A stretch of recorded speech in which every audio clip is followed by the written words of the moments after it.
everything really that puts us in that diet mentality can be really damaging to creating a lifestyle that you really want to live. If you're looking at your future self 5 years, 10 years, however many years down the road, and you can't picture yourself eating this way, that's a diet.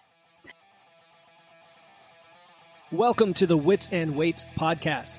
I'm your host, Philip Pape, and this twice-a-week podcast is dedicated to helping you achieve physical self-mastery by getting stronger, optimizing your nutrition, and upgrading your body composition. We'll uncover science-backed strategies for movement, metabolism, muscle, and mindset with a skeptical eye on the fitness industry so you can look and feel your absolute best. Let's dive right in. Welcome to another episode of Wits and Weights.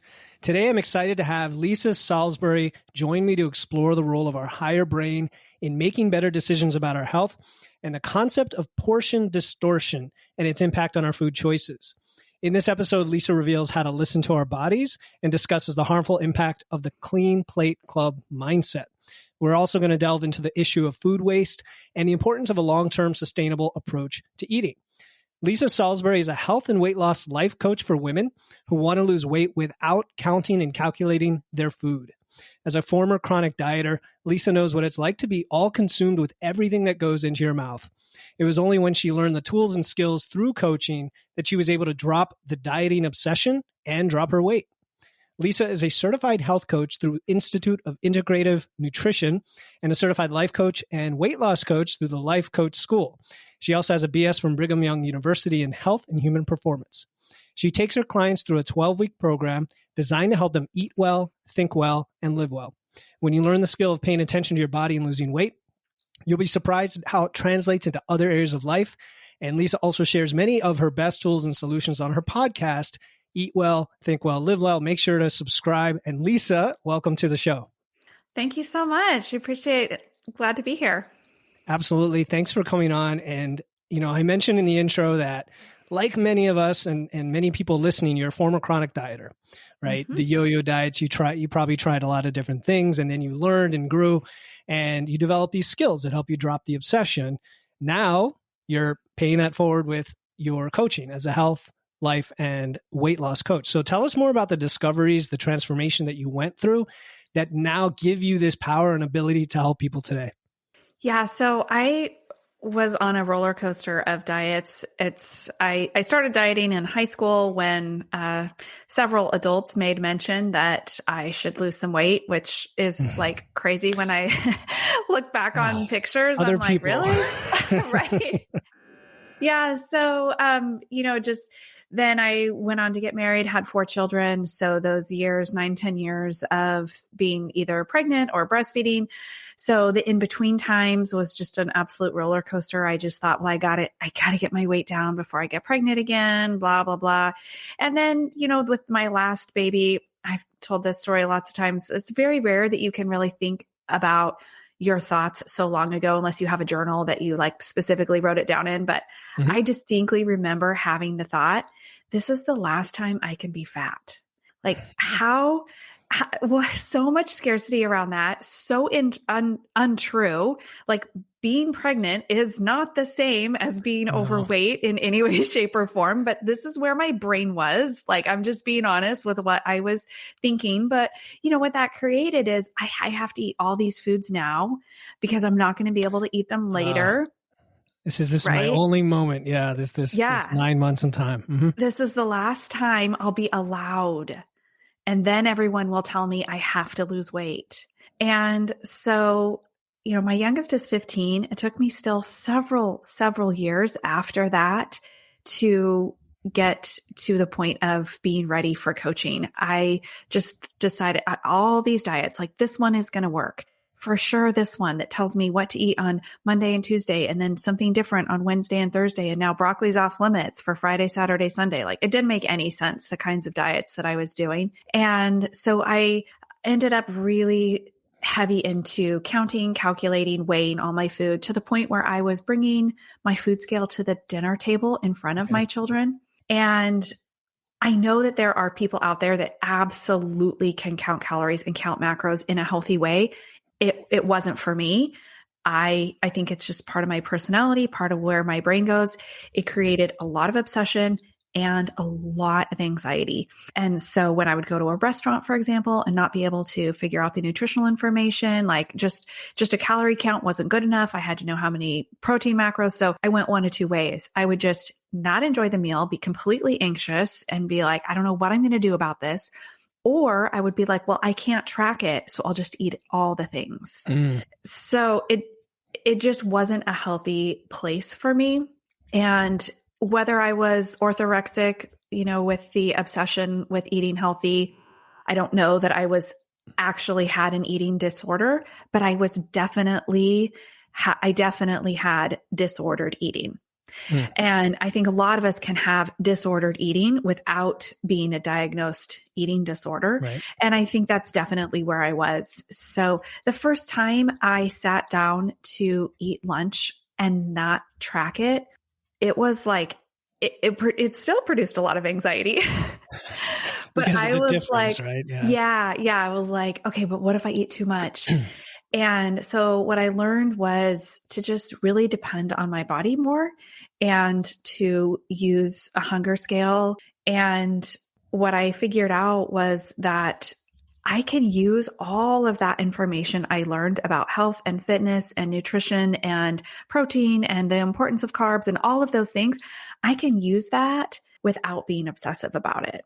I recently actually started making a recipe. It's just a silly little thing. It's just for turkey breakfast sausage. But originally it came from a diet cookbook that I had. And I realized, you know what? I just actually like that sausage. It's okay for me to eat that. And it's just to take advice from my past self, like, actually, you feel great when you eat a lot of protein. That's okay. You don't have to count and calculate it if it makes you feel obsessive, but you can also just make sure you're eating protein at every meal. So there's a difference between throwing it all out the window and just picking and choosing what is brain healthy for you. Lisa, there's so much in that story. I really love it because a lot of us coaches do have very similar approaches. And when you think of flexible dieting, it's like, hey, just count your calories and macros. That's effective. Go and do it. But you have to meet people where they're at and what works for them. And you said that you had to figure all this out before you were ready for coaching. I haven't heard somebody put it that way, but I love that because you're saying that to help others, you have to help yourself and understand and have gone through that journey. And you said, hey, counting calories wasn't for me, but you figured out what was. Things like how you felt and having the freedom to do it in a different way, the hunger scale, right? How you could still have disordered eating patterns if you're not careful, even if you don't have an eating disorder. So really good stuff. And I wonder if all of this then leads to how you use the higher brain discussion in all of this context to make these decisions. Is that what you mean by that? Or can you explain the higher brain and then how we can maybe tap into that? Yeah. So part of like what I was ready for was I was so dependent on either the book that I had purchased, whatever diet plan, the food list, or most consistently, my technology, diet apps, that I just had no trust in myself whatsoever. And that's what learning about coaching and about the higher brain really helped me to do, was to be like, actually, I have a lot of wisdom here. My body has a lot of wisdom. So using your higher brain to make your food decisions. Well, let me back up. The brain, you can kind of divide into two parts when you're thinking about thinking. Your higher brain is the one that does all the planning, all of the thoughts ahead of time. It's your human brain. It's the part that makes the good decisions, right? The lower brain is the habit brain. It's the part that we want to delegate things down to. We don't want to have to consciously think about brushing our teeth. For example, we have delegated that down to the habit brain. We can do something else while we're brushing our teeth. Like maybe you're scrolling Instagram while you're brushing your teeth because it's a habit. I noticed this especially with like driving. A lot of times you get home and you're like, did I even like pass the park? Like, right. How did I get here? How did I get here? Like, cause it's, somewhat delegated to that lower brain. Part of the issue when we delegate eating down there to the lower brain, which by the way, the brain wants to do this as much as possible because it's very, very efficient. It's efficient. Yeah. And so when we delegate eating down there, we get into habit eating, mindless eating and emotional eating. So habit eating is like, well, I always have a snack when the kids come home from school because that's what we do. Like, regardless of if I'm hungry or not, regardless of, whatever's going on, like, we have a snack. Like, you're not a toddler, so we don't have to. So there's that, but right, that's a habit. Mindless is when you're like passing by your coworker's desk and you grab a handful of candy because it's there and you're, 17 jelly beans in before you're like, oh, I'm eating again. Right. Or if we choose to eat while we're doing other things, if you're eating in the car, that's mindless. If you're eating in front of the TV, that can be mindless. We're just delegating that habit of getting food into our mouth down to that habit brain. And then this also is where emotional eating comes in, because the habit brain, or that lower brain, wants immediate gratification. And it also wants to solve for emotions. When you're tired, sad, bored, stressed, you want to solve for that. And your lower brain goes, hey, you know what solved for this in the past? And by solved, I mean, what gave me a big dopamine hit? You know what solved for this in the past is some caramel corn. That's going to help us right now. That will give us a big hit of dopamine. And sure enough, it works. And so then we use that as evidence going forward. So we've got to take our eating up into our higher brain in order to really not only connect it with our body, but also just make those decisions from our future selves, from our human selves, not depending on that habit brain, because frankly, she just doesn't do that great of a job. This is such a good classification for people. How you separate the higher and lower. And just to clarify, you're putting the habit eating, mindless eating, and emotional eating all in the lower brain. Is that right? Usually. Yeah. Yeah. Okay. Yeah. Yeah. And that's a good distinction. There's actually a friend of mine, if he's listening, his name is Tony in my barbell club. And he's always getting on me for, we tried to work on his macros and shift his protein and carbs for his training. And eventually he's like, I just can't do this. This is not for me. He's like, I listen to my body and it all works out. I'm like, perfect. And that's what you want to do. That's for you. Anyway, get it off track here, but the habit eating, the mindless eating, and the emotional eating, taking from that to a place of control is, I think, where a lot of people want to be, right? They want to be empowered. They want to have control over the situation. So how do we do that? Yeah. A couple ways that you want to keep your eating in the higher brain realm. Number one, you got to plan ahead. Because the habit brain is the one that's like, chocolate cake for breakfast sounds great. Your higher human brain is never going to write down, let's have chocolate cake tomorrow morning for breakfast. Like, it just doesn't, right? So we want to plan ahead. I have my clients do a 24-hour plan. So most often they do this in the morning.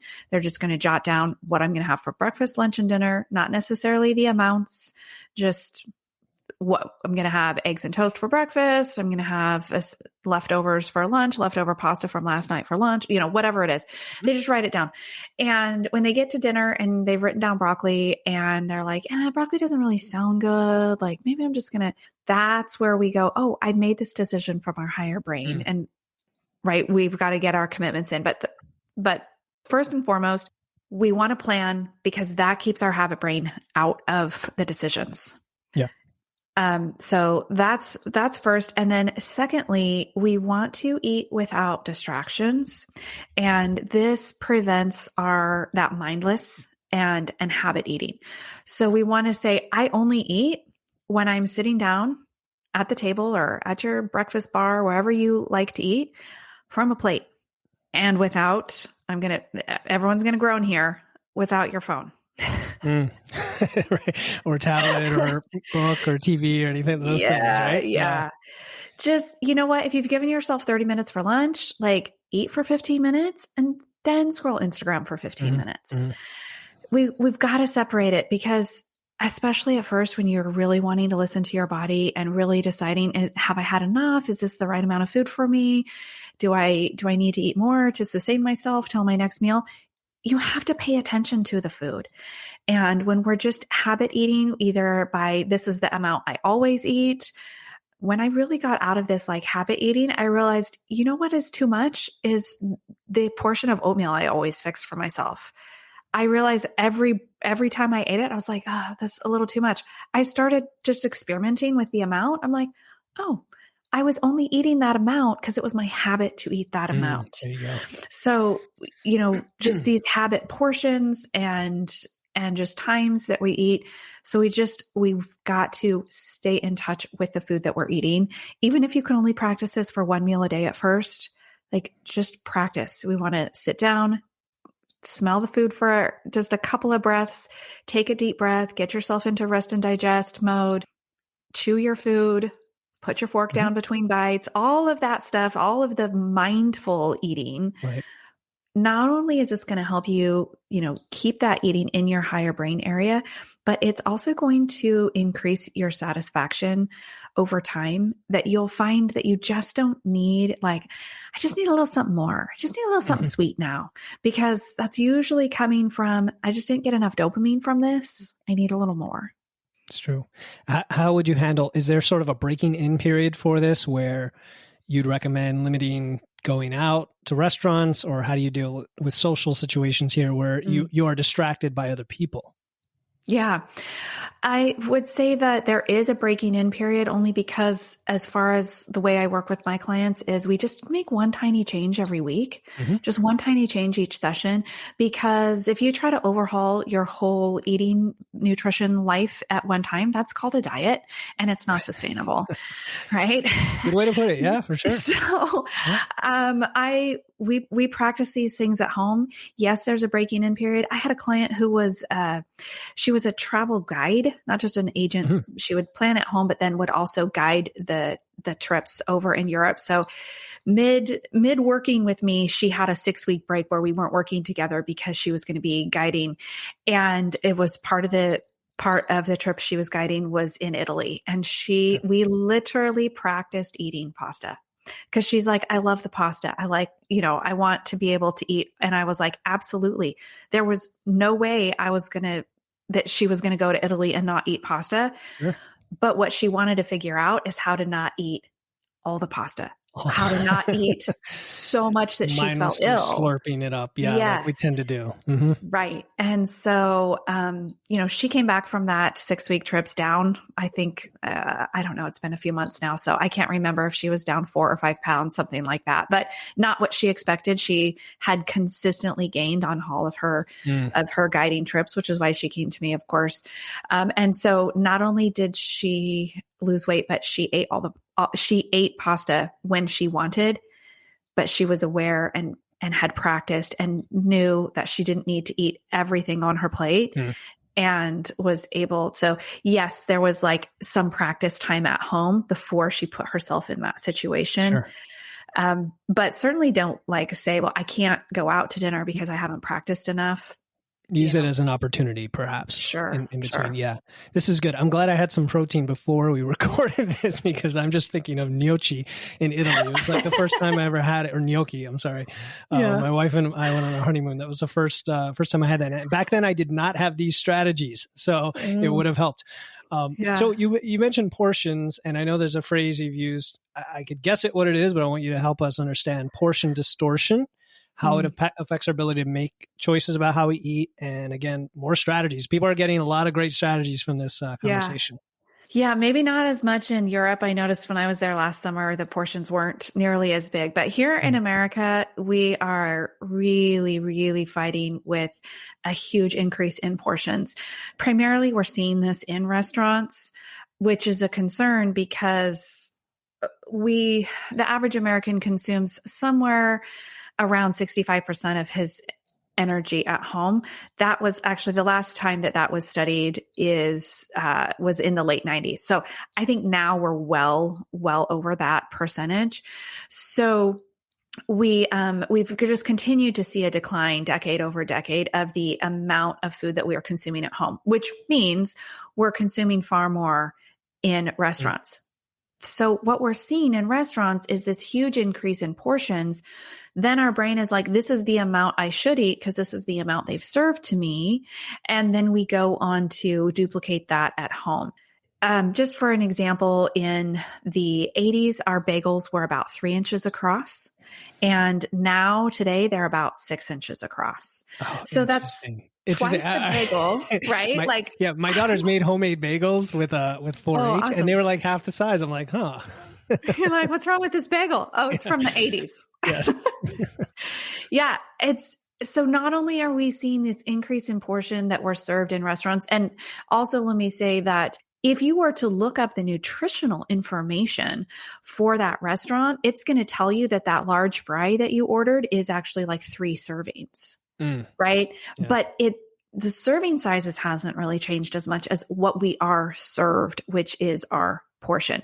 So it gets tricky too, because even if you look at like cookbooks, like The Joy of Cooking, for example, which is like a classic cookbook that they've revised over years, they even specify fewer servings. So like the exact same recipe for brownies served 16 in the 80s, and the new version, it serves 9. It's the same recipe. So double the size. I got it. Yeah. Per serving. Yep. Mm-hmm. So ultimately, when there's more food in front of us, we're just more prone to eating past fullness. That's just the way it is. And I think, if you don't mind, I'll go into it's because we have this aversion to, number one, wasting food. Mm-hmm. And number 2, we have an aversion to not being in the Clean Plate Club, right? Most of us from our childhood. So true. I was just thinking about that this morning, Lisa, just coincidentally, how, our parents would want us to clean our plates. And on top of that, we would tie that to getting dessert. And also it was tied to not wasting food, and not just food, but not wasting it because it costs money. We don't want this money to go to waste. And it just compiles, especially when the portions get bigger and bigger. So that's so relatable to people. Yeah. Yeah. It's all tied together. And it's interesting because we use this phrase collectively, the Clean Plate Club or cleaning our plate. And turns out the Clean Plate Club was a government program in World War I and then again in World War II. So our parents and or grandparents literally might have been members of the Clean Plate Club in their elementary school, because it was instituted during the time where there were rations. And if your parents ever said to you, like, well, they're starving children in Africa because that's where there were issues, in the 80s when I was a child, it's because their parents were like, hey, they're starving children in Europe that we need to really conserve so we can send food over there. That really did happen at that time, that we were conserving. Okay. Yeah. I wasn't aware of that. That's yeah. It's crazy. Actually, like you can find like the government posters and things that they were putting up for the kids. So it's no wonder our parents told us to clean our plates. And the idea back then was take what you need, because of course in school cafeterias back then, it was all homemade food and, not Lunchables and Uncrustables and whatnot.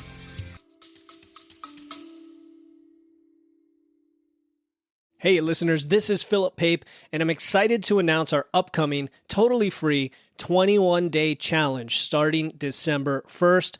It's called the Wits and Weights No Diet Holiday Body Recomp Challenge. This challenge is about learning how to achieve body recomposition. That's building muscle and losing fat at the same time without dieting or restriction throughout the holidays. I'll be giving you free videos, guides, and personalized coaching in a private group chat to help you enjoy the holidays while being satisfied and guilt-free. The kickoff call is Friday, November 17, and the link to enroll is in the show notes. No matter what episode you are listening to, don't worry. If you're hearing this after November 17, you can still register and get access to the replay and resources before the challenge starts on December 1st. Again, to join the Wits and Weights No Diet Holiday Body Recomp Challenge to build muscle and lose fat without dieting through the holidays, click the link in my show notes. Now back to the episode. The most value that I got from this was the fact that I had someone that I could talk to about anything and that there was going to be no judgment. It was just, well, here are your goals. Here's the best way that you're going to achieve it. And then let's work together to help you feel inspired and motivated to do that. And there's a lot of people out there trying to be coaches, and not all of them have done the work and also just be a genuine person person that is positive and coming from the heart in terms of wanting to help. And Philip really embodied all of those qualities. I would recommend him to just about anyone that's looking to achieve goals in that realm of their nutrition and building new habits. Take what you need for your body. And by finishing, you've told us that you took the amount that was right for your body, right? Overeating wasn't glorified as much back then. So first of all, just the Clean Plate Club is not a cool club. You don't get your photo in the yearbook. Like, I renounce your membership now. Like, throw away your membership card. We don't need to be in that. We're not in that situation now. We can obviously do what we can for people that don't have enough food and, use our money wisely there, donate to charity, all of those things. But you not cleaning your plate actually doesn't affect them like it maybe did in wartime, right? Yeah. So we want to practice like leaving a little food behind to let our brains know nothing bad happened. Mm-hmm. Nothing bad happened when I left 2 bites of food behind at lunch. And so being able to throw away just a little bit of food. Number one, you're going to help to determine if you actually need to eat as much as you do, which 2 bites is probably not going to make or break you, but it'll get you used to the idea that food can be left behind. And then when you're at a restaurant and you're like, no, really, they brought me too much. You're like, it's okay to leave it behind because your brain is like, nothing bad happens. It's funny, Lisa, you say that because my wife would say, I'm going to take those 2 bites and we're going to take them home as leftovers. Like, even if it's just 2 bites, which is another way of not letting food go to waste, but you're also not eating it in the moment. Yeah. The thing about, wasting money, and especially when we're talking about restaurants, we attribute the amount of money that we're paying for the food as if that's the same as the value or it being worth it. But when you go to a restaurant, you're not actually paying for volume of food unless, it's like the supersized menu or whatever, but that's not really what we're talking about. Right. You're really paying for the taste, the experience, not having to do the dishes, the time that you're spending with your spouse or loved one or friends or whoever you're out with, and getting enough food that your body's no longer hungry. But you're not really paying for the volume. That's not really where the value of going out is. If we were like, I have to get all the value out of my food, we would only ever cook from scratch and eat at home. Cook our own food. Yeah, totally true. I hear what you're saying. And going back to your earlier comment about listening to your body and becoming mindful, I wouldn't be surprised if you find that much of the food you get at restaurants does not make you feel the best compared to cooking your own food. And you start to be like, well, I'm not even getting my money's worth for the food itself. And I do this for the other reasons. It's really good that people are aware of that. And two, especially when you're out on, for fun at a nicer restaurant, more of that food is actually past your fullness, past your comfortable fullness. More food is actually going to start decreasing your enjoyment of the experience. Fair enough. Because more of the food, to it. You're just going to end up thinking, now I feel gross. Now I feel bloated. I don't like that restaurant because I feel yucky when I go there because you ate too much.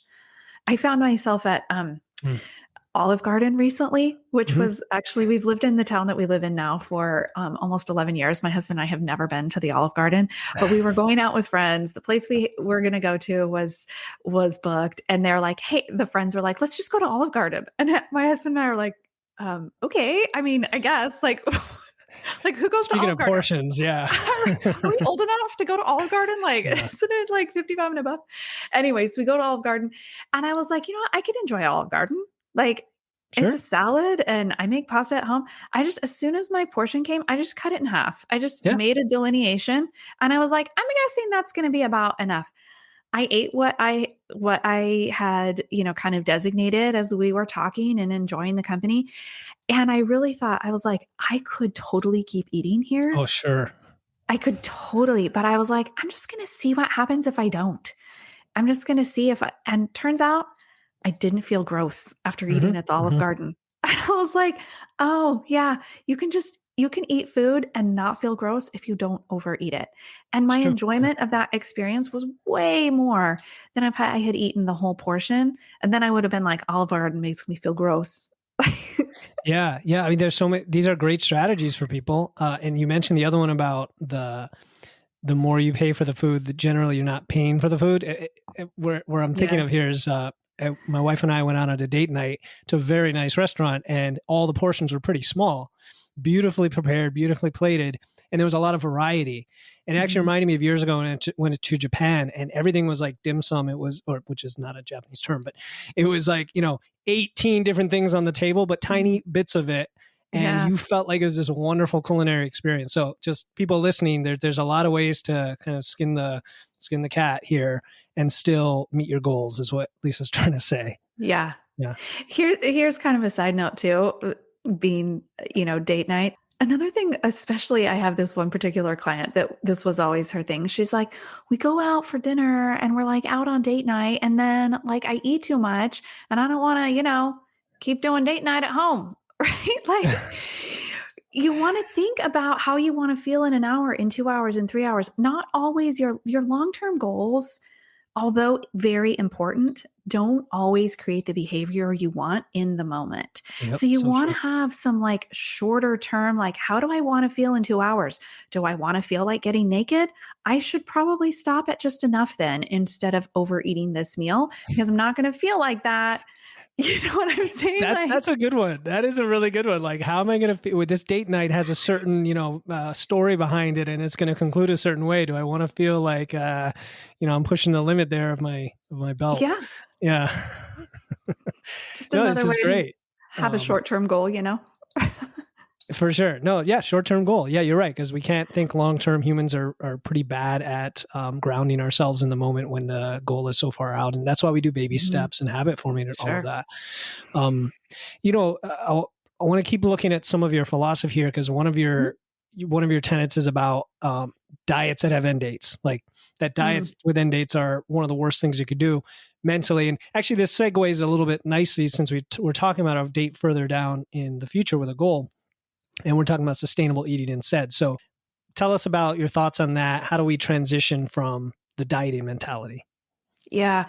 When you have these diets that have end dates, like 6-week slim down, the famous one that has a 30-day end date, it really just tells your brain on day 31, we can have a cupcake.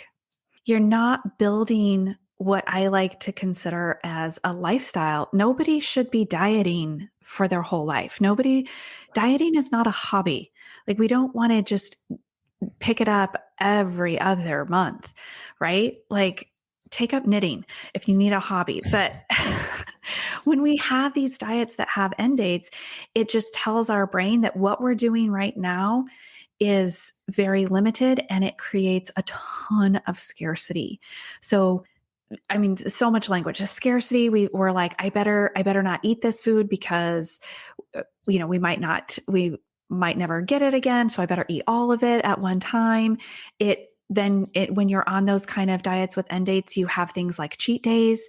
So we end up referring to food as good or bad. We add these morality, like everything really that puts us in that diet mentality can be really damaging to creating a lifestyle that you really want to live. If you're looking at your future self 5 years, 10 years, however many years down the road, and you can't picture yourself eating this way, that's a diet. I can picture myself prioritizing protein, eating lots of fruits and vegetables, choosing whole grains. I can picture myself doing that for the rest of my life. I don't want you to diet for the rest of your life. I want you to care about your health for the rest of your life. It's a huge difference between caring about your health and caring about what goes in your body and eating as little as possible. Yeah.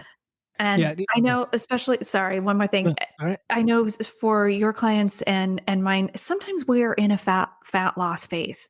I get that. I was going to ask about that. This is great. Okay. Yeah. Okay. So I get that sometimes we need to be in a fat loss phase, but I'm prioritizing protein and eating lots of produce in a fat loss phase as well. Yes.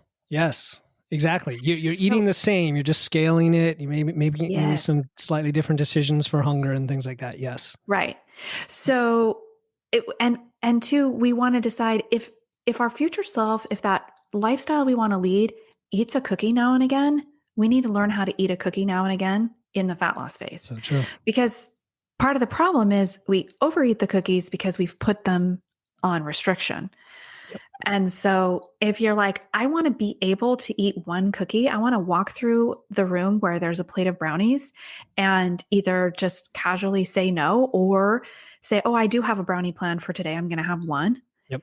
We want to be able to do that. And so incorporating those things into our fat loss phase can be very healthy, because then your brain is like, oh, we get to eat this like whenever we plan it. Like that seems weird for us, but also very cool. That's what my brain was like. What? Yeah. Oh, so many stories about that. A fellow coach of mine, she did in her last fat loss phase, she promised to eat a donut every day just to show her clients she could do it. And she likes donuts. So of course she made it work. And she talked about some of the consequences of when you do that is there's choices you have to make. So obviously if you're going to have 4 donuts a day, it's going to affect everything else you're eating and make you feel a certain way. But yeah, I was going to ask about that exact thing about playing devil's advocate. And Alan Aragon, the founder of flexible dieting, so to speak, he used a phrase in one of his books called straining the conscience. It's what happens when we make food a moral decision. And it's when we have good and bad and we have this rigidity and restriction you talked about versus any food is really possible as part of our diet. It's just we have to align it to our goals. So do you have any more thoughts about that morality thing, which effectively goes away, like you said, when you can just allow yourself to eat anything at any time, just with this mindfulness associated with it? Yeah. I think the biggest problem with assigning morality to food is that then it inadvertently becomes the label on ourselves.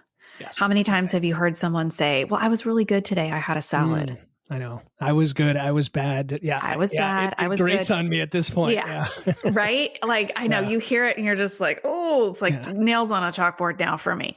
But oh boy, did I use that language all the time.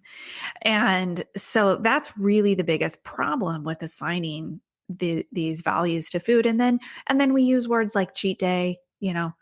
Someone, you're eating something and someone's like, oh, is it cheat day? Like, no, Karen, it's a popsicle.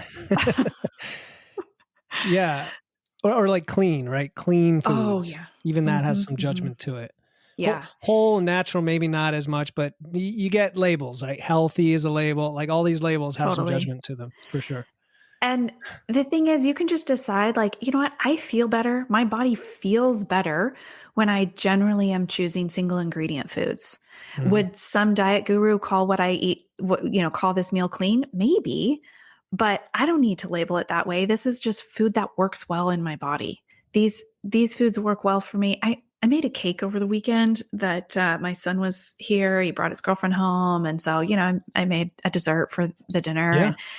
And I had like a little sliver of it yesterday. I'm just going to have a few more bites of this cake. And right afterwards, I was like, I do not feel very good. And I'm like, yeah, that's so fascinating that my brain is still like, oh, have a treat, have a snack. But really, I just feel better on single ingredient foods. I just feel better on foods that have less sugar. That's not diety for me. That's just like, hey, I just want to be able to work and not feel gross. I want to be able to sleep and not be woken up by these digestive symptoms. Like, it's just all about thinking about how you want to have your body feel. If that looks like what somebody calls a clean diet, that's fine, but you don't have to call it that. For sure. And if you eat things that aren't clean, quote unquote, that's also fine. I function mostly on an 80-20, sometimes in a fat loss phase, maybe 90-10 rule, as far as like 80% of the time you're eating those single ingredient whole foods, things that are going to really fuel your body. 20% of the time you're going to choose some pleasure foods.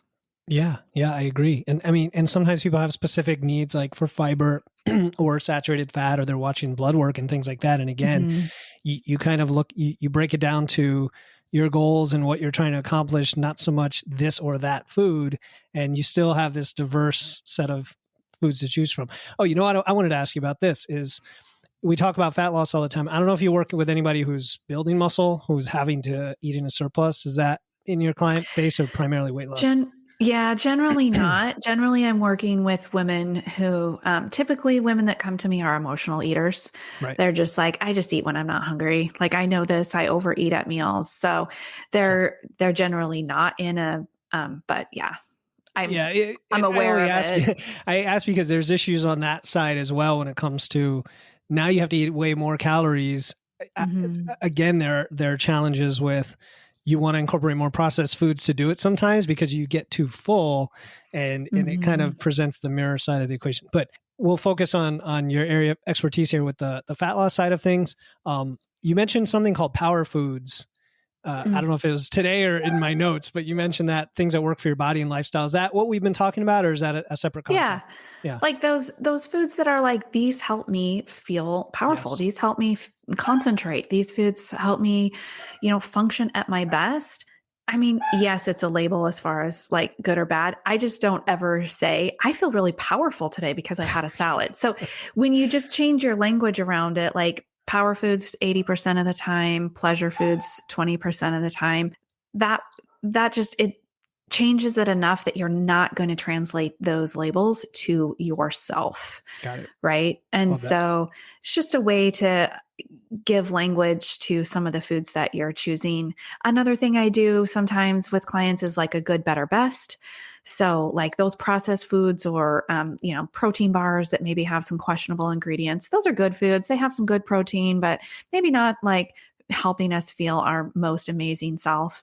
Better and then best foods. And so you can kind of look at it in that way too, as far as like, and I know I just said, don't use good and bad, but what I mean by that you're is anchoring at your minimum is good. Yeah. So it's all on the positive side of the spectrum. Right. Reframing. I mean, that's what you're doing is reframing, which is great. It's like the taking, a client of mine said, "Oh, I had a bad workout." I'm like, "Okay, let's reframe that. Was it a bad workout? What did you learn from the workout? Maybe it was not as productive as you wanted. So what are we going to do next time?" I mean, it can apply to anything in life. And like, were you tired? What can you learn? Like, did you come to that workout already fatigued? Did you sleep well? Exactly. Did you have enough water? It's an opportunity. Like, totally. An opportunity. All right. So is there a memorable story of a client maybe who went through this transformation of their relationship with food? I'm sure you have a lot of them. So I'm wondering if you can pick one, and then how it kind of cascaded into other areas of their life. Yeah.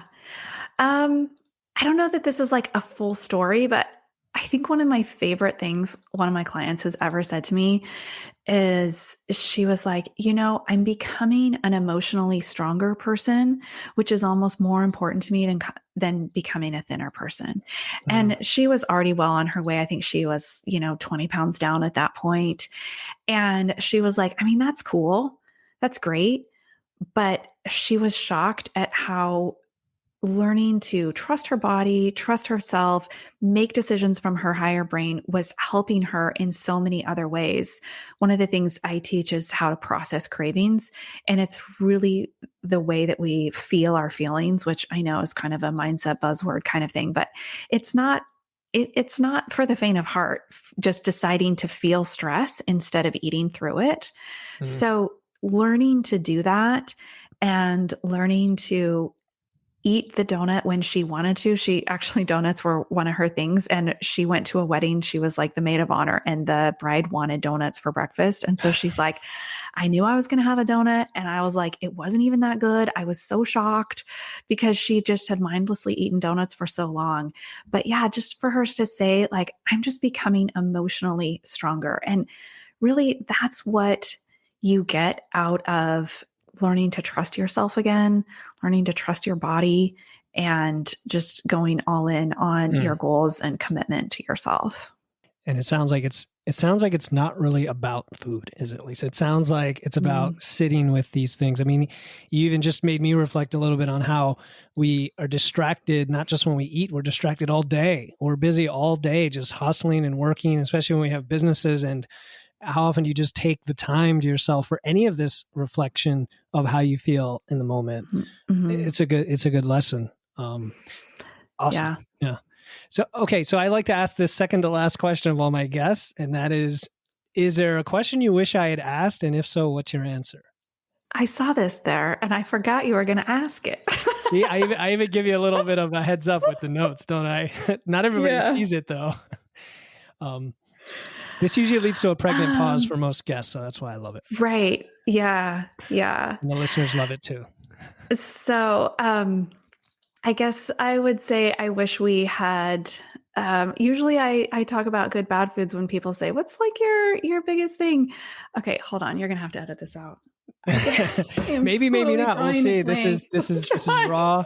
This is real. This is podcasting, you know? I mean, maybe there's something in what you do that we just didn't cover. And it's okay to say, hey, this was the perfect interview, the best interview I've ever been to. And you asked every question I could possibly be asked. It's okay to say that too. I don't know why I'm just totally trying to blank. Okay. I think I would have wished you asked me about exercise and how I incorporate that with my clients. Oh, sure. Training. Go for it. Yeah, because I'm not a personal trainer myself. Mm-hmm. And so people are always like, well, like, what should I do? What should I do for exercise? And I always tell them, what do you like to do? Let's do that.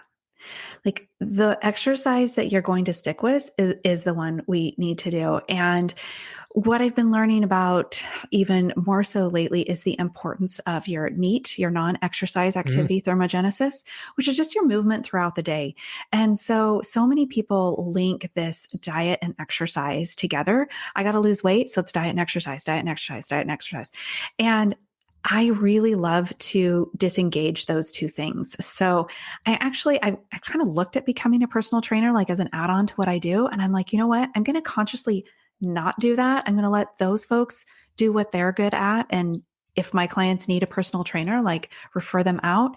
But I'm going to consciously stay in the eating space because when we link exercise and diet together, we end up deciding that we have to be either punished for what we ate. And how many times have you heard a trainer be like, let's work off that meal, right? Or we're going to torch those calories. Like that's not actually where a lot of your energy expenditure comes from. Your exercise for the day accounts for something around the realm of 5% of your energy expenditure for the day.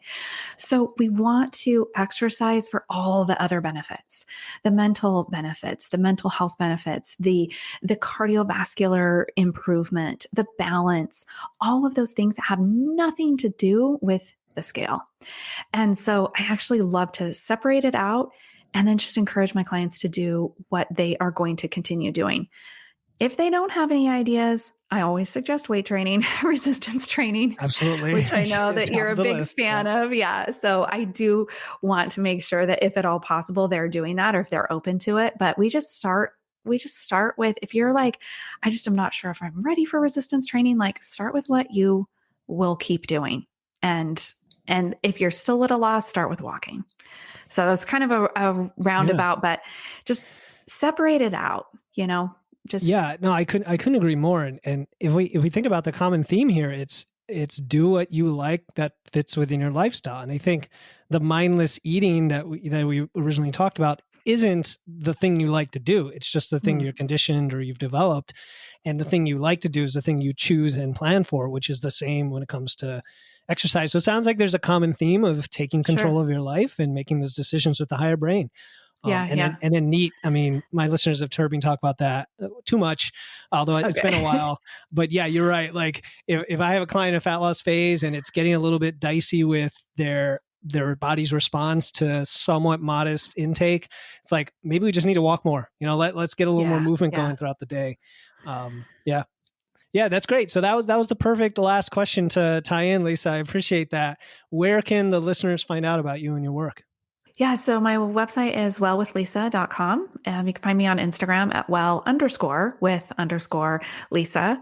I do also have a podcast, and you're going to be a guest pretty soon here as well. So that's Eat Well, Think Well, Live Well. You can search for that on any podcast app. And I'm not sure if we're going to put this in the show notes, but I also have a free ebook called Go-To Meals, which just helps you construct some of those meals that work really well for you and eliminate some of those decisions day to day where we are wanting to plan our meals, but we don't want to come up with something new every single day. We have some go-to meals that are always on plan.